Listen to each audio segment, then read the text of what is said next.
Introduce Brad Bahil. He's been a supplier to Eneready. He knows what he's doing. You can believe what he says. I'll turn it over to you, Brad. Thank you for coming. Thanks, David. Well, thank you, everybody, for coming out, and David for inviting me. The topic of filtration, I've been in the industry for just about 11 years. Many of you may or may not know a lot about BGE Service and Supply. Just a quick introduction to BGE. We are a Western Canadian company, still family owned. The president, founder, Darrell Sutton in Edmonton, Alberta, started the company in 1968. From its humble beginnings, we are now a company of about 120, 130 employees across the 4 western provinces. Primarily through world-class partnerships, we've strived for industrial, commercial, and residential applications to be the leader in the filtration industry in Western Canada. American Air Filter, you may not have heard of BGE Service and Supply, but you've probably heard of a lot of our partnerships. American Air Filter has a number of different divisions. Residentially, we've supplied Revy and Home Depot for a number of years through American Air Filter. The C&I, Commercial and Industrial Division, brings to market a lot of the replacement HVAC industry products that we offer through the marketplace. Air Pollution Control, the APC Division, that is both wet and dry collectors. We get into a lot of industrial applications with the APC Division. Nuclear Division, there are a few in Western Canada that we deal with. Gas phase and turbine intake, diesel locomotive applications. The second company that we represent is Freudenberg. It's no small company, that's for sure. It's a 156-year-old company. They have a small payroll of just over 32,000 employees, doing about 6 billion euros last year. Villadon is one very small company with underneath the Freudenberg umbrella. Their primary markets are the automotive plants. The bulk of what they do is actually the interior acoustical linings of automotive vehicles around the world. The predominant major player in that market. Third company, Purifil, in terms of chemical filtration, global leader. They put a tremendous amount of R&D into commercial and industrial chemical filtration and odor control applications for wastewater treatment plants, for H2S, SO2 removal. Aircuity is a company that we've brought on board within the last few years to do indoor air quality testing. IAQ testing, to do all of the WC parameters of CO, CO2, temperature, humidity, ozone, radon, small, large particle count testing, and optional mold sampling is done within that one Optima web-based system. It's an award-winning system and has a lot of merit within the industry. Lastly, liquid filtration. We get into a lot of process and liquid filtration applications. Actually, one other item in there was BioLab, which was an actual division of BGE set up in 1986 to do indoor air quality testing as well as biological safety cabinet and laminar flow head cleaner and design certifications. So just enough of the advertisement, I guess, about BGE. You know a little bit about our company now. Thank you for the invite to come out and speak to you. Filtration, a lot of people know some, little, a lot about it. It actually touches many different industries, from healthcare, to pulp and paper, to petrochemical, to residential. So thank you for having me out. Just go through it in a couple parts. The technology of clean air, the topics of discussion. Sorry, I know I noticed something with my clicker is not working, so I've got to use my laptop here. We'll go through, I guess, a little bit about the air that we breathe, the acceptable indoor air quality and the ASHRAE standards within our industry, and explain that to you. Particle size and distribution, methods of filtration, and the power of pressure drop. Some of the topics that David thought might be a good idea to bring up to TECA. So, again, for many people in a lot of different environments, they have different definitions of what clean air is. Probably one of the best definitions that I've ever seen is clean air can be defined as air that is free of contaminants that might otherwise affect the performance of equipment, quality of product or process, and the comfort, health, and well-being of people. You know, when you start thinking about clean air, when I'm up on Cypress Mountain in the same picture that couple's standing at, looking down at our beautiful city, to 99 out of 100 of us, that is fresh air. But to that little girl or boy in the playground with an acute respiratory illness or asthma, that air can be stifling. You know, and when we start looking at the different dynamics of the places that we live, the places that we work, when we're in the downtown core, is that still fresh air? You know, we're pressurizing or bringing that air into our buildings, and for many applications, that's really not that fresh of air. And the air that we breathe, you know, if you take a sampling of the air, it's made up of, obviously, many of you know this, all living matter in the planet is basically given life by the nitrogen and oxygen.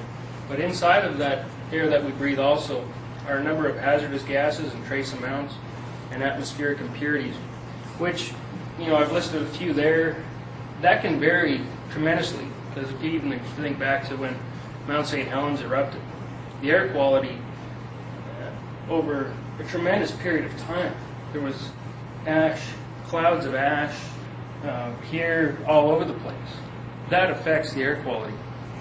And it's, you know, for people our age, you know, but the younger, it usually affects the younger or the elderly, you know, when it comes to a lot of indoor air quality issues. A classic statement from the past president. Thought I'd throw it in there. Kind of comical. Maybe that's one reason. That's out the exit door. You know, and when we start looking at the human activities of the indoor environments, whether that's a residential home, commercial office tower, an FCC room within an industrial plant, the human activities, the processes that take place within the occupied space can contribute up to 10 times the amount of contaminant. A lot of you know that, you know, whether it's indoor air pollution can come from the backing of new carpets to furnishings to computers and photocopiers commercially. It's amazing when we do air acuity testing, oftentimes we'll see spikes in the data right around lunchtime or first thing in the morning, and it all tracks back, or middle of the night, maybe around 10, 11 o'clock at night. The VOCs just shoot right up off the chart. And whether that's people's cologne or ladies' perfume, the cleaning solutions that they're using within the building, it's an incredible spike that we see. And a lot of people believe that they have a lot of allergies or respiratory problems because of dust-related issues. And so many people that we get calls from, especially on the residential sector, where we don't do a lot of air quality testing residentially. A lot of that has to do with the binders that are used and maybe the laminate floor that they just laid down. I've had customers call and say, you know, we just put in brand new hardwood. 2,000 square feet of hardwood. Can't actually even live in my house anymore. What can I do? You know, so a lot of it has to do with what we're doing or what we're using in there, but it's the people too.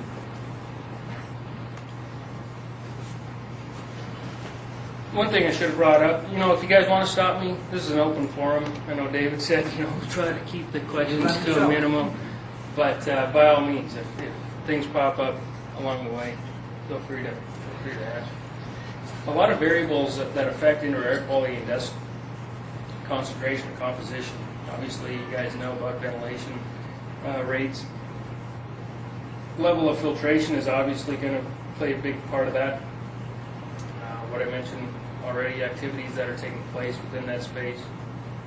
The interior design, building envelope has changed considerably since the 70s when things were designed so tight, where air quality issues and then governing bodies, peer associations like ASHRAE have worked to develop different standards that have changed that over the years. Environmental conditions like fires and construction play a big factor in that. And demographics. I put down there a couple examples of Chilliwack.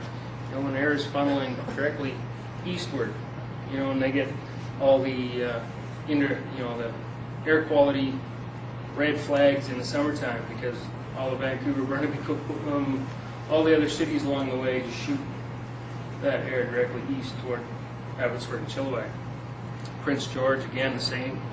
I don't know if you've ever been to Prince George, but when you come down into the river valley, you smell the H2S, SO2 from the pulp and paper mills, and they have one of the highest levels of respiratory or asthma in kids under the age of 12 in Prince George and Canada. So demographics play a big change in that.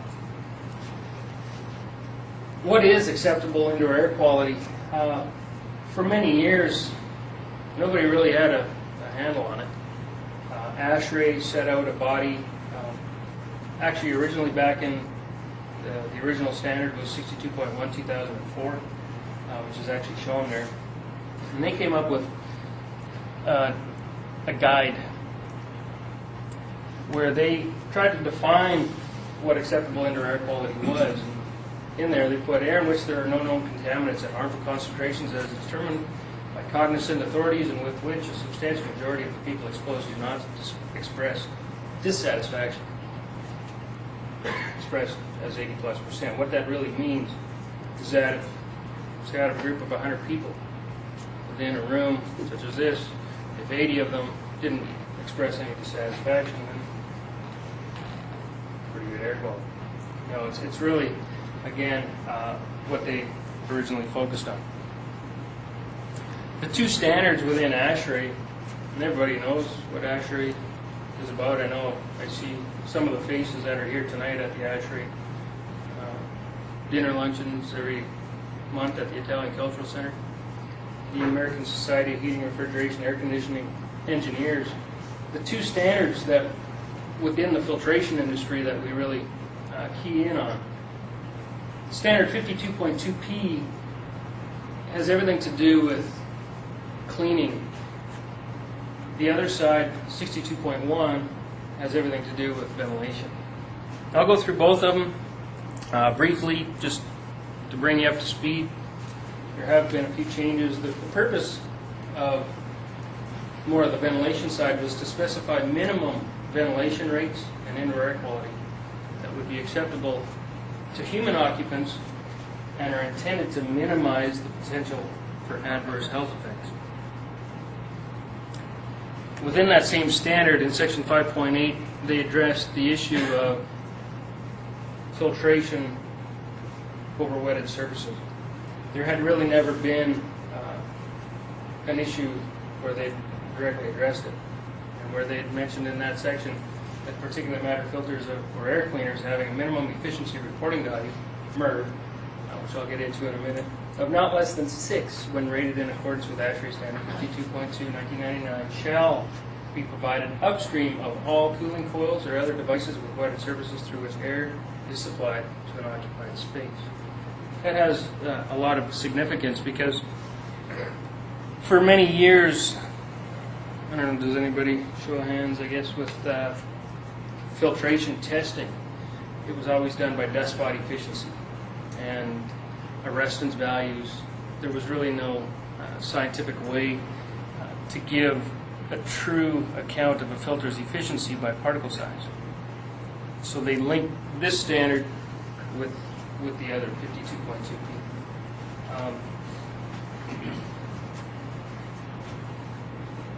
What they did was actually within that standard break down So for educational or medical, a lot of different facilities, what they did was actually look at the various areas within those facilities and looking at the outdoor air requirements for each of them, so that for a given area within that facility, you'd be able to have some design parameters.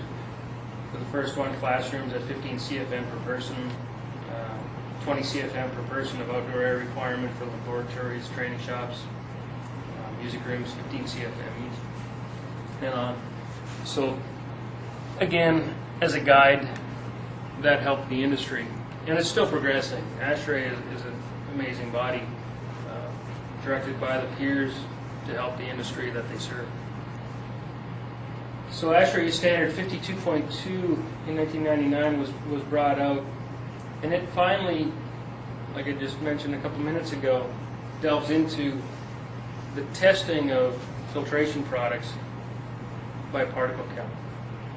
Laser particle count testers or optical particle count testers are now used to determine a filter's true efficiency, which answers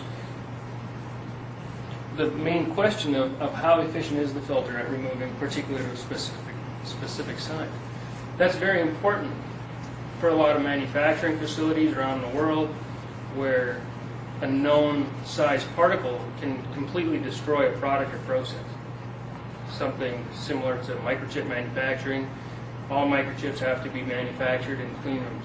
Everybody that's working in those, completely closed, just like they're in a class 3 level biosafety clean room. The other side of it, maybe if it's not a manufacturing process, it's a medical facility. And the scientists for years have known the size of viruses or bacteria, which for someone with an immune deficiency, if that is brought into their body, they've got a major issue. So the ASHRAE, not to drag this out and make it dry, but the testing is a design qualification test. It's a destructive test to measure the minimum efficiency of a filter.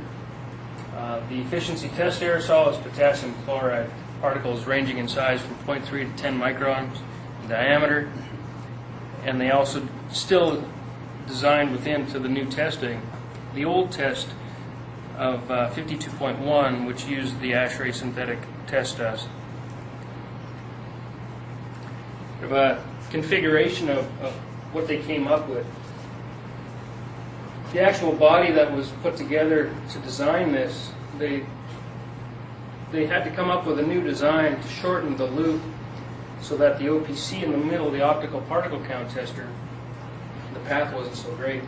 So how it works is that room air from within the laboratory is brought in, treated to ASHRAE standard 55 for humidity and temperature, brought through HEPA filters to completely clean the air of all known particulate.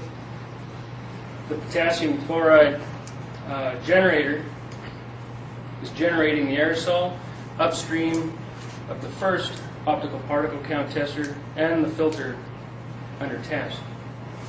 What is not captured, and the reason there, the laser particle count tester is knowing exactly how many and of what size particle is being seen by that filter right behind it.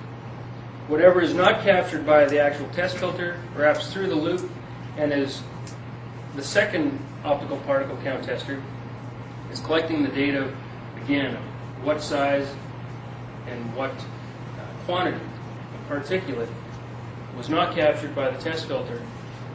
From there, the other HEPA filters are collecting all of the potassium chloride crystals before coming back into the laboratory. This changes everything because now, again, we get through 6 tests, the actual tests that they do. This is a test duct, but they run 6 tests to be able to plot a minimum efficiency for that given filter. So they'll challenge it right through to its maximum pressure drop. How is the MERV rating achieved? Again, The airstream is sampled both upstream and downstream using laser particle count testers. Counts are compared for a range of particles from 0.3 to 10 microns in size. The results of 6 incremental tests are plotted on a graph to establish a minimum efficiency. And then the guide that they developed, which I'll have here for you in a couple of slides, assigns that minimum efficiency reporting value for the test filter. And again, the operative word here is guide. The reason being, this is actually the complete test data for a given filter. It's actually a MERV 6 filter that we're looking at. If you'll notice this, that's the first test, second test, third test, fourth, fifth, sixth. This is the initial pressure drop of that filter on the first test, and then right up to the final pressure drop of 1 inch. The size ranges from 0.3 to 10. So it's actually testing on a 12-channel laser particle count tester on each of those different size micron particles. For the first test, what you'll notice typically, because of a filter's worst efficiency, doesn't matter residentially, commercial, industrial, filters' worst efficiency are when they're brand new. There are some exceptions to that, which, you know, they kind of put them on a temporary boost, almost like a steroid with the electrostatic charge. But this is very common. What you'll see is its worst efficiency is when it's brand new. These composite minimums, what they're looking at is that if this filter actually had a higher efficiency here, then this number would be used. Do you understand? So all of these minimums are typically the first test. What they take that information and correlate it to is on these 3 size ranges, 0.3 to 1, 1 to 3, and 3 to 10. They'll take a mean average, so from 0.3 to 1, the mean average is 9.8, mean average 27.2, and 44.8. They'll plot it on a graph showing your particle size removal based against the actual particle size. And then this is the chart which they developed, that group of individuals. Kind of hard to read. Those same numbers that we looked at, the mean efficiency from 0.3 to 1 of 9.8. If you look here, range 1, 2, and 3. This range of 0.3 to 1 of 9.8 isn't even on the chart, not applicable. So you go to the next one. 27.2 for this range, size range 2, 1 to 3 micron. It falls below 50, so again, it's not applicable. So you move over to range 3, 3 to 10 micron, 44.8% on range 3. Scroll down, falls right in here, between 35 and 49.5. Scroll across, MERV 6. Does that make sense? So what that really means is that within the whole filtration industry now, you can understand that by particle count testing, we can use a MERV standard for filtration. And it's helped the industry a lot. Because for many decades within the filtration industry, facilities, manufacturers, and medical fields have known of the different things, the diseases that could cause a lot of sickness, and if they can remove those particulate, then they're a lot better off. But it also helped because there's, you know, the fudging of numbers within the industry. You know, a lot of big corporate dollars behind making the test kind of go their way to make the literature look a little better than it seemed.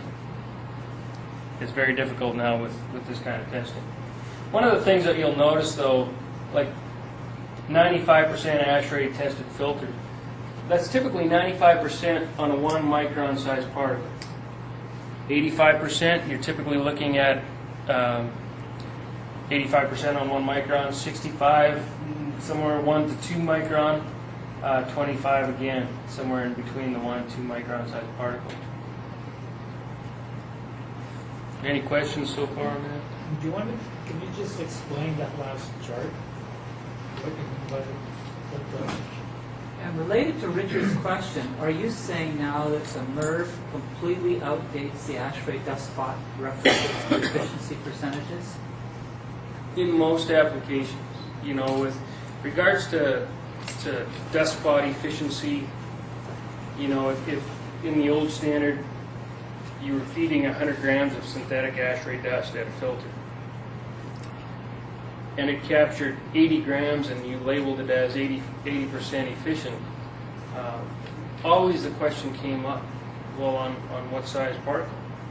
Because straining type of filters, which can be used as like an aluminum washable, we all know that they're holding out the bugs and the birds, basically, but all the small stuff's letting through. So if you're throwing heavy particulate at something, and just stopping the real coarse, but that weighs the most.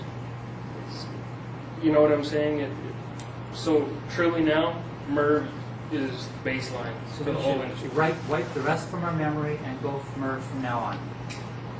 A lot's, you know, more of our industrial users want to know, or maybe engineers, consulting engineers that we work with on industrial applications want to know the dust holding capacity.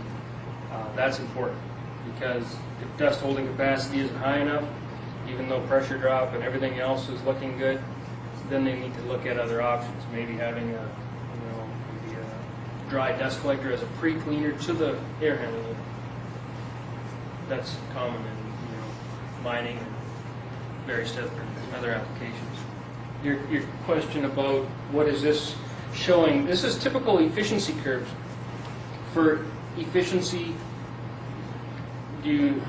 like it within the air filtration industry, and like a 60-65% efficiency filter, 80-85%, 90-95%. When that term is brought up, that's typically a rating on 1 micron. And why do we get two numbers? You use like 90, 95. Why would you use two numbers to describe the same filter? You're not really sure? Kevin, you got an answer for that? They've always just kind of... It's basically arranged. If you were looking at this is actually the old test, 52.1. So, and the dust spot. So 95 is now a MERV 14, and 85 is about a MERV 13, 65 is about a MERV 11 or 12. Depends on the product. The 25 would be MERV 5 or 6. But in relating, because the industry still uses both terms of reference, you still look at, and one factual way to do it, again, is looking at it, the 1 micron size particle, how efficient is it on that product, just as a term of reference. So if you're looking at 1 micron, 95 is going to be about 95% on that, 85, 85. Because again, we're 13 or 14 to the average person doesn't mean a whole heck of a lot without going back and looking at the graphs and the charts and that sort of Now, thing. if I have 95% filter, does that mean 95% of the particles in 1 micron are caught? Yes. Correct. And 5% of those particles in that size go through? Or Controlled leak. Yeah. And in residential, where you guys do a lot of the work, you're seeing, you go to Rona, you go to Home Depot now, the MERV rating is on most residential type filters. So people can actually look at it and get some sort of understanding. 3M makes a MERV 11 and MERV 12 and MERV 13. You get an idea how efficient it is on that 1 micron particle. And then that particle is the rustable particles, the ones that are getting into the deep recesses of the lungs, the ones that are causing the most damage. So if you wanted to put something in your furnace or in your house to remove as many of those particles as you could, you want a higher MERV rating. Gary and I are working on a course called Basics of Air, where we're dealing with a vertical filter up against a furnace and the issue of the differences in velocity of the air going through the filter. Yep. High at the bottom and lower velocities at the top. Can you tell us a little bit more what that means to the filter, whether the high-speed, high-velocity air loads the filter, what is happening, and is the filter efficiency depending upon the velocity through the media? Can you tell us about the Absolutely. pressure drop and the packing of the particles into the filter and this kind of stuff? I guess without seeing the full spectrum, a lot of what you're saying is there's a direct correlation, yes. Well, we If- know if- it's a typical installation where these problems occur. If you've got, without any kind of mixing vanes or anything like that to equalize Commonly not. air That's a problem. dynamic before it hits the filter, so that you've got the bulk of the velocity hitting the bottom of the filter, and maybe the top half, top 2/3 of that filter is not, the filter media is not being utilized. Yes, your efficiency is going to be different than what maybe the MERV on the box or what they're actually tested at, because when they're tested, it's 100% of that surface area being tested in the given filter to come up with that MERV rating. So if you're only using a certain amount, and maybe that air is coming in at commercial, all of these filters are tested at 500 feet per minute face velocity. So if the face velocity is lower, the efficiency of the filter is actually going to be higher. If it's going to be higher than 500 feet per minute face velocity, typically you'll see a decline in efficiency. Does that help to answer the question? I guess we could go into the details of it for sure with your application down the road. Are electronic air cleaners MERV rated? Honestly, I don't know. I would assume that I haven't seen any. I have yet to see one. And, all things being equal, they should be about a MERV, probably 10 to 13 if they're working. If everything's 100%, None that you know have gone through an independent I test. haven't seen. I've yet to see one now. But the standard would apply to all types of filters. It still could, yeah. What they're trying to do, like ASHRAE is actually going to be coming out with a new standard. This 52.2P will be revised to account for electrostatically charged medias.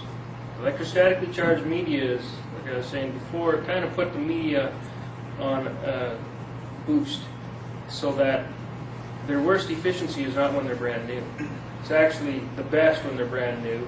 It drops, because as that charge dissipates, they'll drop in efficiency, and then as the true mechanical capability of the media kind of kicks in, so they're starting here, dropping, and then coming back up the way a true mechanical filter will act right from square one. You're talking about So- the self-charging ones. Yes, and so many of the big companies. There's 3M, there's all sorts of major corporate dollars trying to put pressure basically on ASHRAE to say, no, don't do that, because then they'd actually have to be truthful with what that true media's efficiency is. It's a lot of dollars and cents behind this industry. It's very large. Not to say that because what they found isopropyl alcohol is what they dip the actual filter in, let it dry, which dissipates the electrostatic charge, and then they test it. So that's the actual standard that they're working on developing. It's probably, I wouldn't doubt if it's within this year or next year. We'll be seeing it coming up. Yeah, they're actually already doing it. Yeah. I guess a quick jump into, I guess, particle size and distribution. Anybody going back to, you're smarter than a Canadian 5th grader, who can tell me how big a micron is? Anybody know? Millionth of a meter. We got a winner. We got a winner! Look at that. Actually, Stainless what's up? steel. All right. Stainless steel mud. Good job. Good answer. If you said damn small, you're really close. A millionth of a meter or 1/25,400th of an inch. A lot of particle sizes. When we talk filtration and we're talking 95% on 1 micron, the optical threshold of your human eye is 10 microns. So if you're lying back on a sunny afternoon and you're lazy boy and watching as a bright beam of light is shining through the living room window and you see the real fine particulate flying through there, that's about 10 microns, as small as you'll see with your naked eye. So when you start talking about contaminants, a lot of it, yeah, you can see when it's pollen and it's collecting all over your vehicle in the spring. But tobacco smoke and bacteria and other smaller contaminants, you just can't see with your naked eye. And the size ranges for airborne contaminants vary from very large down to gas molecules, which even air filtration products, you have to get into chemical filtration, molecular filtration to observe. Carbon black, sort of the road dust and that, where is that fitting? Well, carbon black that you're seeing here, okay, sorry. very small, under 1 micron. You do see it getting up into the 1 micron size. I was working with a few engineers with regards to carbon black as their lasers burn into plate material. They needed to collect the carbon black and formaldehyde and a number of other things that they were working on for that application. So they needed basically HEPA filters to remove that. Biological threats after 9/11, a number of issues with regards to anthrax, spores, bacteria, viruses, very small, 0.1 to maybe 2 microns in size. But again, for years, scientists have known the diameter of bubonic plague, pneumonic plague. They're very small, so what size filters do we need? HEPA filters, for years though, have been scan tested. The minimum efficiency for HEPA filters is 99.97 on 0.3 micron, and then increasing efficiency from there. So without going to HEPA filters, well, behind that, can we use this filter? You know what I mean? Before the MERV 52.2 was kind of a, I guess, should work, but many areas within a medical hospital, they're using a 95% ash rate filter. But again, there's so many different. The best place to get sick is at the hospital, so they want to be able to control those environments. I just threw a few slides in. Mold, it can vary and range from size. Toxic black mold. That's the actual little fella right there. They range in size from 0.15 to 40 microns. Typically, that's from a nutrient source. Hope your living room doesn't look like that. Spores, they ride air currents. I remember playing with those puffballs when I was a kid, walking up to my brother and giving him a good one, No, he didn't end up. But he's in Prince George. So something's going to get him. Something's going to get him. Viruses, again, very, very small, smaller end of the spectrum. They will be inhaled into your upper respiratory system and then trigger a response from your immune system, which probably half of Vancouver has right now. Fungal growth on pleated panel filters. I've seen this even in kitchen supply fans, going into a big, kitchen. It's pretty nasty because every filter is a garbage collector, but neglect, when you neglect your air handling system, whether it's in your home or commercial or industrially, you see this. And it's over almost 11 years in the industry, I've seen this a number of times. That filter that we just saw, so this little bar is 10 microns. Those fungal growths are huge. And some medias actually have an antimicrobial built into them, which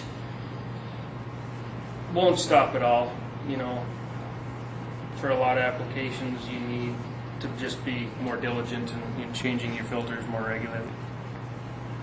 Smoke, again, ash rate kind of came up to the consensus that of all the different options that are available in the filtration industry, that the best thing dealing with tobacco smoke is to isolate it or direct exhaust.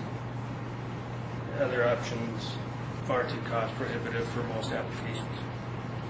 Smog, that's beautiful Toronto, we never get smog here. And gases, again, very, very small microns. That's the Chevron refinery in North Burnaby, not that far from us. The only way that they're going to deal with H2S and SO2 is chemical filtration.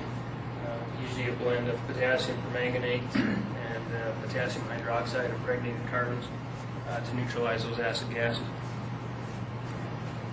Just go in quickly about the methods of air filtration. There's 4 primary methods. Those are the primary ways that filters do what they do. In addition, when you bring up electrostatic or passive electrostatic. Straining, simple process by basically which larger particulate is being strained through by fairly coarse fibers. Quick, sometimes a picture says 1,000 words.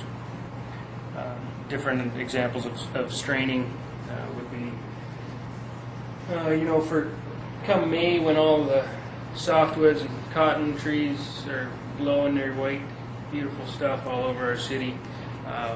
Some applications are very similar to this, especially on the prairies. There's probably even more popular out there than here. Some application guide specifics to MERV 1 to 4. That would include the straining type of filters, aluminum washables, the dry fiberglass furnace filters, which I wouldn't recommend for your home. They're stopping the big, like the bugs and the boulders. I mean, they're real big stuff. Impingement is basically the attraction of particulate directly to the surface area of the filter media. Impingement type of products are surface loading or depth loading. The perfect example of surface loading impingement products are pleats. 1, 2-inch, 4-inch pleated panel filters, which range in MERV efficiency from MERV 7 to MERV 13. Impingement depth loading products, on the other hand, what we just talked about with straining, knocking out the real heavy stuff. Impingement depth loading products were designed so that they have a very high compression strength. So at 500 feet per minute face velocity against this media, this is a very high compression strength known as the frontline red media. Low compression strength against 500 feet per minute face velocity, it becomes surface loading, something similar to the pleat that we looked at. The reason why we want to give a high compression strength and more actual media within that product to keep it open is that on the air entering side, this media is built so that it has a coarser fiber on the air entering side and tighter, finer media toward the back. So what that's doing is actually depth loading the particulate, keeping the pressure down and giving you longer surface life. Same MERV efficiency as a pleat, but for industrial applications, these type of products, they're enhanced in their efficiency by viscosine gel, which is like a non-migrating tackifier. A lot of people think it's like an oil, but it's viscosine gel. Again, it gives it a much higher dust holding capacity. Again, these type of products we originally designed. That's a picture of Suncor. We do a lot of work with Suncor, Syncrude, Albion, Husky. The reason why we had to come up with certain products, such as these depth loading panel filters, pleated panel filters, in those harsh environments where it's mountains of coke dust. I don't know if you've ever been to Fort McMurray. Sulfur piles and coke dust. It looks like West Shore Terminals by Twas. Exact same thing. But on any given day, the wind kicks up, and it's a huge issue to stay on top of filter changes. You can just imagine, it's just mountains of black coke dust. So these handle the challenge. Again, some examples, whether they're pleated panel filters, and again, the MERV efficiency, you're going to be MERV 6 to 11, which is about a 3 to 10 micron size particle. Interception is that, I guess, special attraction that exists between a very small particle and an ultrafine fiber in a filter. And the technical, I guess, would be the van der Waals forces. Again, with interception, there is depth loading products similar to these bag filters, and surface loading products which use more of a mini pleat design, such as the Villadon MV95 or the Vericel 2, of which I know David has used very successfully in a lot of his applications. Those range in MERV from MERV 12, which would be an ash rate 60 to 65%, right through to MERV 16. 0.5 to 3 micron is their target. Diffusion is a very sub-micron sized particle moving randomly through the airstream, which when it comes in contact with either a wet-laid microfiberglass fiber or fully synthetic fiber, has that attraction, that force. Those type of products, again, are strictly HEPA and ULPA filters. Their worst efficiencies, 99.97 on 0.3 micron, right through to 99.999995 on 0.1, such as pictured here. Again, an incredible amount of surface area in some of these products. Doesn't matter the product, the efficiency, really when it comes down to maintenance and ensuring that the filter is installed properly, because if it doesn't fit, it doesn't filter. There's so many examples, that of clients or engineers have all the right intentions of designing a system with a certain level of efficiency. And whether it was a sheet metal contractor that installed the plenum and they left a 1/4 inch of bypass because they didn't caulk between that top row of filters or something in the plenum and the actual top of the housing, the filters are MERV 14. The system is performing at probably MERV 12, MERV 11. So they've shot themselves right in the foot. And I'm sure you guys have seen this. Sure, go ahead. The argument is if we're recirculating air 24/7, does it really matter if we have bypass? How important is that for the performance of the filter in the house? In a home? Yeah. To me, in a home, if I see that amount of air bypass, by all means, you want to mean, you'd be surprised. When we use laser particle count testers in the field as an in situ test, whether it's commercially or if you put it in a residential application, even when you're recirculating, your cold air return is taking a tremendous amount of particulate from, upstairs, wherever, pulling it through the cold air return. That filter is intended to do its job, and it's only going to do its job if it's seated properly. If we have a 1/4 inch gap, what would you think? I'll show you. Like some of them, 2 inches plus, that's not uncommon. The spacer, I don't know if you've seen commercial air handling units, the little bulkhead or spacer that typically came with it when it was brand new. A couple of maintenance techs. So yeah, those are kind of a pain. We just leave those out and slide the filters in. Good. And they get forgotten about or misplaced or, over the years. They actually did some studies. Exactly that question. How much is it going to affect the MERV rating with bypass? So they set up a whole panel and they went to some very expensive testing to find out what happens. A MERV 14 filter will drop 6 points with 1 1/4 inches of air bypass. So 1/4 inch, a MERV 14 is dropping to MERV 12, 3/4 of an inch to a MERV 8, and they found roughly in here it drops to exactly about the same. Is that square inches? It's just the gap along the side of the filter. So like say a 24 by 24 test duct, they actually made 24 by 1.25. Yeah. I see. Yeah. Okay. Yeah. So, does it make a difference? Yes, it makes a difference. Is it going to be, for residential?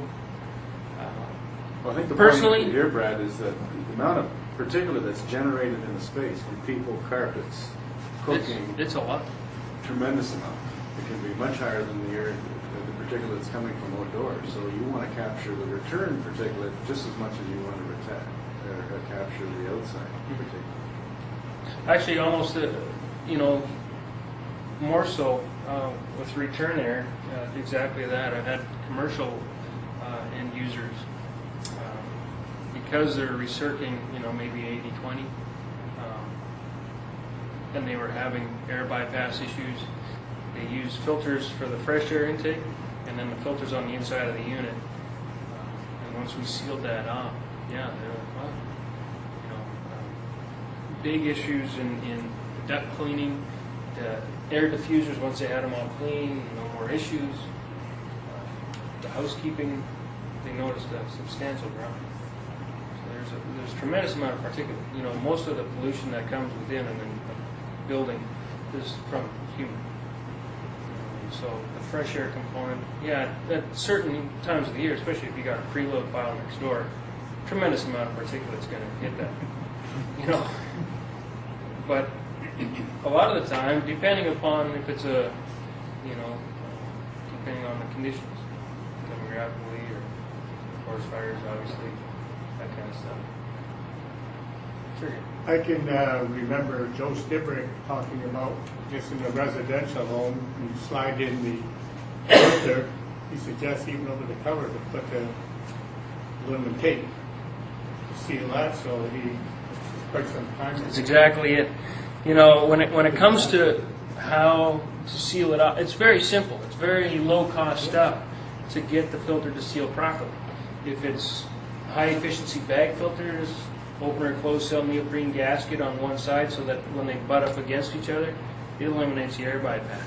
If it means, putting that bulkhead on that 1 or 2 inch track, the far side, even in a residential furnace, stick it through, maybe double-sided tape so it's right at the very back, so that when the filter, you don't have to mess with it every time you do the filter change out.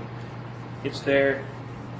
Gasket the one side, so when the filter is pushed up against it, you can put a piece of gasket strip on the door, the access door, and it's sealed 100% then. Exactly what you're talking about. Sometimes when you get into residential, I guess within the residential market, it makes me always wonder why you only get a 1 inch filter in a lot of applications. When you go to a 2 inch, a 4 inch, a 6 inch, or a 12 inch depth, wow, do your options ever open up? And especially if you want very high efficiency with a low pressure drop, and even add in there molecular filtration. So many people have chemical allergies, more so than particulate. And that's only removed by, chemical filtration. And again, seal it off. Air is like water, it'll always take the path of least restriction. Any questions there, I guess, before we move on to the next section there? Pretty much wrap it up. The power of pressure drop and understanding the resistance to airflow, I guess the definition more of pressure drop, if you don't already know, is the difference between the upstream and downstream sides of a filter due to the resistance by the filter in the airstream. It's measured in inches of water gauge or pascals. The incline manometer we don't see too often anymore. This little unit down here, we do actually see it still used quite often in paint booth applications, measuring pressure differential across the arrestor medium. Whether it's a cross draft or down draft booth, they'll use an incline manometer. More common now, magnehelix and photohelix. Photohelix will tie in on the DCS for the building. The magnehelix are basically just there. Again, these can be used for negative or positive pressure applications. In this kind of an environment, that individual may be looking, because it's a pharmaceutical manufacturing plant, and those rooms where they're tableting must be maintained under a positive pressure at all times, and they have QC audits coming through. That he may be the QC individual whose job it is to go through and maintain that those rooms are under positive pressure at all times. If it's under negative pressure at any given time, it's amazing how tight the quality control is on drug environment manufacturing. So, and the opposite is true. Negative pressure in a TB isolation room in a hospital, that room has to maintain negative pressure at all times. So, pressure drop is monitored constantly. I brought that up earlier, but a filter's lowest differential pressure is when it's brand new. The final pressure point is at which the filter must be changed as specified by the manufacturer. Every different product, filter to filter within the industry, there's big differences between certain products, even though they might say in their nice glossy marketing that we're same as another. Because some, they never reach their specified final resistance. If you've ever wondered why, oftentimes even with a MERV 13 filter, it's halfway through what its recommended life should be, and it never really seems to climb much higher. And that is oftentimes when we use a laser particle count tester in situ in that system, will find a tremendous amount of particulate sifting or offloading through the media. So I there's thought you said they got more efficient when they got dirtier. some, yeah, most. I'd say 99%. But there's certain products that we've seen and we've been testing in-house, or companies might come to us and say, would you rep our products through Western Canada? Sure, let's have a sample. We'll test it in the field, in a controlled environment, as well as in our in-house test in our lab. And we don't find the same data as what they've given to us on paper. So, again, it might be pink because, pink bag filter, that's 85% typically. But that pressure, it'll climb, and then it just plateaus out. And it never hits. And so what's going on? It's sifting, it's bypassing. Whether it could be the stitching in the bag or the seal between the media pack and the frame. Something lets go, there's a deterioration of the product. Would it be velocity driven, like face velocity driven, or? When we test, or in any commercial application, the engineers usually design maximum 500 feet per minute base velocity. So we can test with a velocity meter to make sure it's not 650, 700. I've seen systems, wastewater treatment plants, pushing 700 feet per minute. And filters have a very that hard would have time. the effect on the filter not reaching its design limit. Their efficiency will drop, but pressure, if it's a true mechanical filter and it's doing its job, it will drive pressure.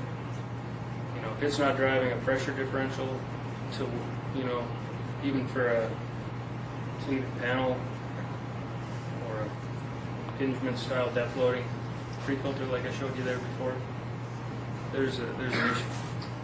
Something's sifting. But it always takes energy to overcome the restriction.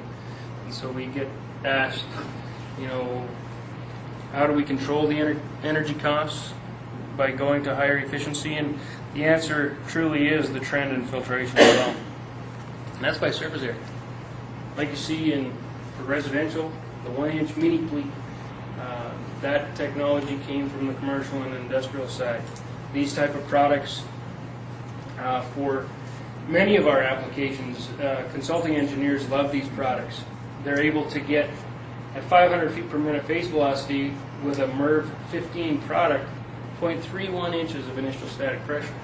That's very, very low. That's, 10, 15 years ago, double that. And cost significantly, in terms of hydro.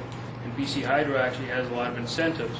If, say for a hospital, they can show certain energy drops by using certain products, they will give them substantial rebates to make it worth their while to switch to, even if it is a higher cost product, but they're saving energy, it'll more than compensate for doing that. Is that pretty typical for MERV 15? 0.31 for 500? That is the best in the market. The Villadon MV95, to be at that efficiency, there's no other product that'll beat that product right now. As far as pressure drop. Pressure drop and that efficiency at 500 feet per minute. That product, you could use that in a residential application. If you had the real estate in between your cold air return and your furnace, that product would last years, and it would be probably less, I guarantee you, it'd be less restriction than your 1-inch pleat. Not me. I measured electric pleat Friday at 0.2. Yeah. 570 CFM. No, it's more than that. Which is pretty high, when you think of. Well, I know it's very high. Yeah. One we took out was 1.1. Yeah. It was dirty. Yeah. And why not? I know my folks, they bought a new home and they had an electronic system in it. But the beautiful thing was, when I looked at it, I said, Mom, Dad, it's okay if you really want to maintain it to the level that it needs. Because if you get one short in the system, and you like the popcorn sound, that's all great. But you've got the real estate in there. If we pull it and adapt, we used actually a 6-inch Varicel, a 6-inch opening, so a Varicel, 65% Varicel 2. and a 2-inch Frontline Gold pre-filter. Mom said she loves it. Hardly half the dust because they've got geothermal with radiant floors, and they've got a blower system in their house, so it's constantly moving air. And she says, "Oh, it's just amazing. You know, I don't have hardly half the dust. It seems like anymore because they've got the air moving." And it's actually also, I told my dad to pressurize the house. It costs them hardly anything to, on geo. So I said, bring in more fresh air. And so literally when you walk into their house, you open the door and you'll feel the push. There's that much of a pressure in their house. And that makes a tremendous amount of difference because in the summertime in Kelowna, they've got the dust and, the orchards right around that area, kicking up a lot of dust. It can be used residentially, commercially, and industrially. The biggest thing, though, again, with the mini pleats, what we found, we even had manufacturers stating to us that you can go without pre-filters. Products are like the be-all, end-all. Well, truly, they do need to be pre-filtered. Again, within a residential application, you could run that MB95, and that's a very durable product. There's some differences in between products, too. This is a wet-laid microfiberglass medium. Wet-laid microfiberglass, there's synthetics and fiberglass in the industry. Wet-laid microfiberglass is very, very delicate. If I took my fingers to that filter on the air entering side and just ran my finger across it, it would literally rip the pleat pack.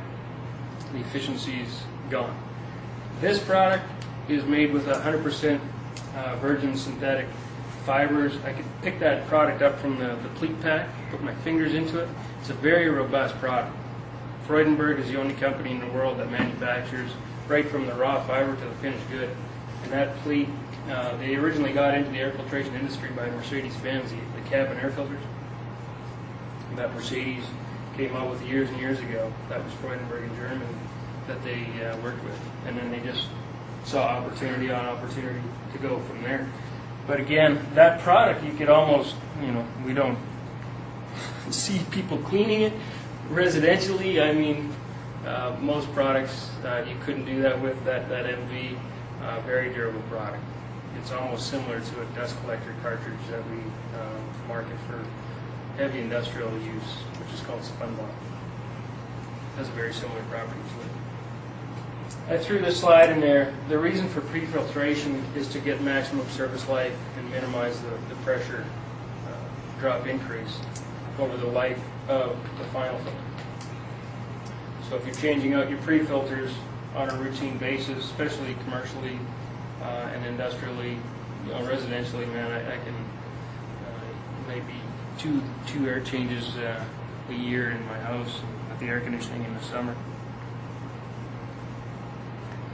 Last, I guess, just a few more slides and we'll be wrapped up. The clean air debate, there's always a debate when I meet with engineers, end users, about quantity versus quality and finding the balance point for a specific application. A homeowner, if you got a homeowner, I hope this gives you a couple more tools if you can be talking to them about an installation for a new system, if that's the area that you're in, to show them there are other options. You don't have to settle if you've got allergies. There are ways we can deal with it. You'll have to look at some other ways to expand the filtration area, so you get a little more real estate there. Excuse me. But again, it always comes down, the cost of the price of filters, the cost of filtration. Price, when you look at price, there's a lot of low price products which will just end up costing you. So again, you get what you pay for. But improved indoor air quality does not come without a price, and poor indoor air quality does not come without a cost. That's the bottom line. So the three fundamentals in a lasting, cost-effective filtration solution, we like I said, end users to the consulting engineering firms, the high MERV rating, the low pressure drop, and the third, all life cycle cost. And, you know, for many years, that was a difficult package to deliver. You know, and I guess the good news is that it's finally possible with products such as this. You know, what we were just talking about. I hope that gives you a few different options when you're thinking about filtration, whether for your own house or for a client. Thank you. Any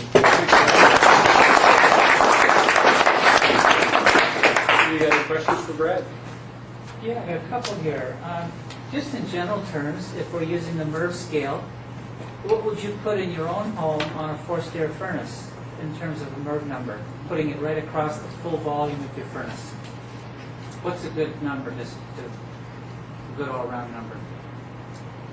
It's pretty easy to get to a MERV 7, MERV 8 now and not be without much restriction so long as you've got 2 inches.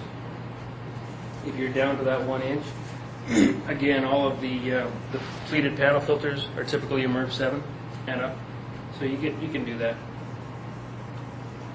Next thing is there's always been a debate in the last 20 years. Where are you in the debate of the value of ventilation and filtration? And if the filtration is good, can you cut back on ventilation? Just a couple quick comments on that. Cutting back on either really is not a good solution. You know, you want to be able to ventilate, you want to be able to filter and condition. So you don't really want to trade off one against the other? I'd say no. There are products that'll give you both, you know, and the ventilation rates. I wouldn't feel comfortable if I was a design engineer to say, you know, for residential. Not that you have the same occupancy load residentially as you do commercially or in an educational facility, medical, whatever, but you still need to be delivering adequate ventilation. And again, you can increase the ventilation through very low pressure drop, high efficiency products now. Does that help? Filtration. What is the relationship between face velocity and life expectancy? Well, face velocity is going to, if you're 500 feet per minute face velocity, you drop that down to half, at 200 feet per minute. Substantial drop, you know, or a substantial increase in, depending, you know, if all things quote unquote remain constant with that system, your service life should be maybe not double, but 30% less if it's reduced. You know, if you had 2 systems running side by side, drawing in the same air from the same environment, and you had one cut back to 50% of the air velocity of the other, yeah, it's pretty much a direct. I've heard slide. before that you could expect quite substantial increases in longevity due to the lack of face loading of the filter because the particles don't pack so tightly on the face of the filter, hence what there is more room for air to go through the particles, similar to similar to your depth loading there. Yeah, you know, we find, because that's true, when you increase beyond 500 feet per minute, you're actually driving a lot of that fine particulate right through. And the truth is with the particle count tester. It's right there. They don't lie. Calibrate them and you see it. Okay, so a new filter, you see particles going right through the filter at higher face velocities. Sure, you'll have a lower efficiency than that MERV rating would be if you run it at, say, 625 versus 500. And the test data is based on what face velocity? 500. 500. Yeah. Unless you're talking double filters. I can see some problems, but is it, if you didn't have room to put in a bigger, generally, you've got the 1 inch, would there be any point in having a filter on the return? I mean, Residential? Yeah. Absolutely. I've actually even seen, I've recommended to an individual over the years, they didn't want to go to the big retrofit to try to move their cold air return Yeah. away. They just didn't have the room. And he was really adamant that he was wanting to have high efficiency filtration. So I said, well, you could cut, if you've got room, you could cut into your cold air return. We basically ended up putting, cutting out the cold air return. I think it was a 16 by 25. We got him a couple special sized bags, like 21 inch or 28 inch bag filters. What he ended up doing was taking 1 inch U-channel on each side of the cold air return, making himself an access, and I told him, you know, seal it all off. I did piano hinge down, popped it in the side, like snap latches on one side. So what he could do was on that 1 inch track, slide in an 85% bag filter. There's such a tremendous amount of air filtration surface area in a bag filter, which is hanging then vertically in the cold air return. And So it's not he crazy then. raved about it. Yeah, and I don't think I've ever heard from him in years. His filters will probably last 5 years. And it's a depth loading product. You know, Yeah, because if you only got the 1 inch, And then I first time 85%. I had it, I thought maybe try something like that. Yeah, it was an 85% glass bag filter Sure. that we originally made for him.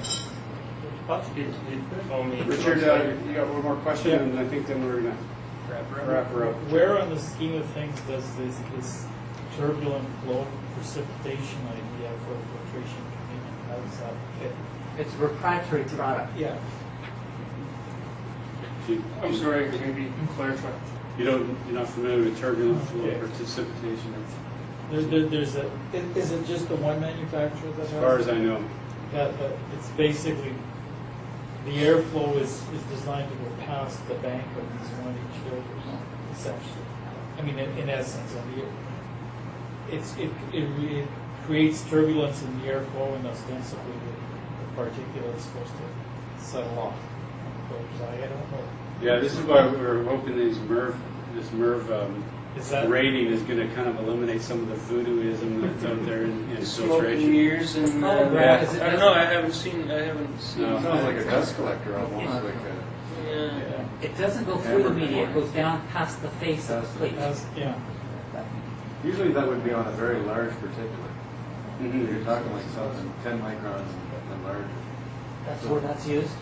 Normally you would see it like that, it just becomes like a big prefilter, and that would be an industrial application. Someone taking an idea that works really well industrially and trying to fit it into residential. But what we're normally talking about is usually sub 500. That's what we're trying to stop effectively. So if someone could do that with some sort of voodoo like that, then all power to them. But most of the times it's just not there when you actually do the test and put the particle count to it. Whenever we see a new technology in the market, using a laser particle count tester is a great tool because it validates. Validation is key. You know, in a lot of our customers' facilities, they want to know that their system is providing MERV 13, MERV 14, MERV 15.